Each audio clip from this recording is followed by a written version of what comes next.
Neeraj नीलपुरिया official YouTube channel के माध्यम से आइए यूट्यूब चैनल पर आप ये वार वार ये भजन को सुनते हैं और ढेर सारा प्यारा आशीर्वाद भी देते हैं। बहुत बहुत धन्यवाद। अहे सिंदूरा पिठार लई अहिमान करियो अभियो हे कनकाल हे पूजा बसभ परिवार अभियो हे कनकाल पूजा बसभ तैयार अभियो हे कनकाल। भक्त माँ को माँ काली को सिंदूर और पिठार से मना रहे बाबा। आइए सुपर साउंड के माध्यम से सेवा दे रहे हमारे युवराज सुपर साउंड डीजे बाबा। जय हो साउंड मास्टर साहब की जय हो और ऑपरेटर साहब की भी जय हो। पूजा बसभ परिवार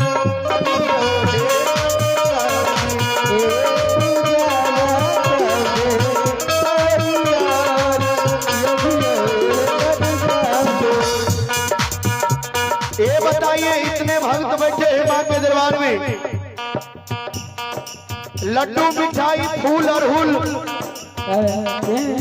अनेक अनेक प्रकार के वस्तु से आप मां को मनाते हैं और मां खुश होती है केवल सिंदूर और पिठार से। आइए कौन कौन भक्त चाहते हैं, एक बार कैमरामैन उधर घुराइए। कौन कौन भक्त चाहते हैं कि मां आपके घर आए, एक बार हाथ उठाइए कि कौन कौन चाहते हैं मां काली अपने ममता रूपी आशीर्वाद आपके घर में बरसाए। एक बार हाथ उठाइए। कोई नहीं चाहते हैं। कैमरामैन उधर फोकस कीजिए। सब चाह रहे हैं कि मां आए। वाह क्या बात है। आज धन्य है ये सीतारामपुर की नगरी। हे पूजा बसभ परिवार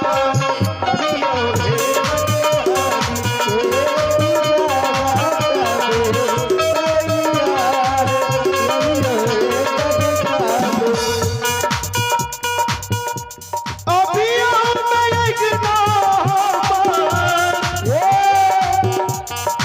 हे मैया काली खबर वाली मां दयालु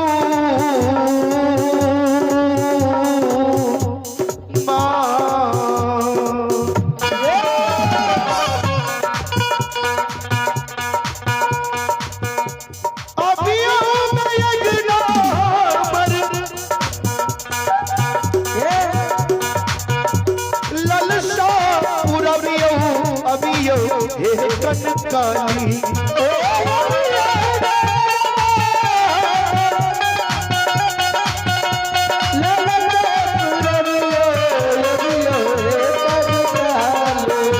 भक्त करे मां दैछिया तोरा हम हाकार लाके पान सोपाया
अबियो हे कनकाली।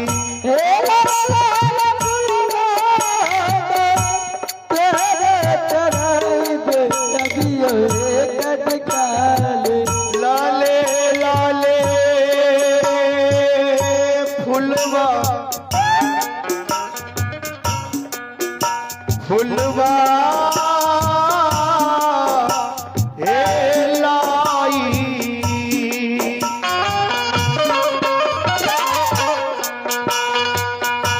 लाला ला फुलवा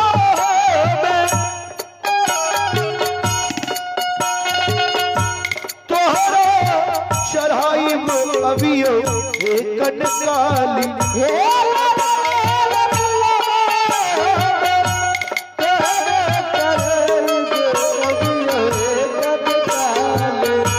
हे सीतारामपुर के माई काली कहिया सुन भोया जई के पुकार मानस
भक्त लिख रहे हैं प्रेम के आंसू से चरना पथारब अबियो हे कनकाली।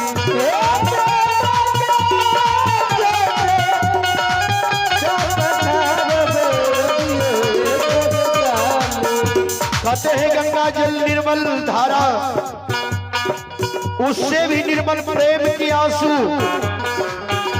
माँ गंगा के पानी से भी बढ़ के हम अपने निर्मल आंख की आंसू धारा से आपकी चरण को पखारूंगी माँ भक्त की पुकारो प्रेम के आंसू से चरण पखारब अबियो हे कनकाली।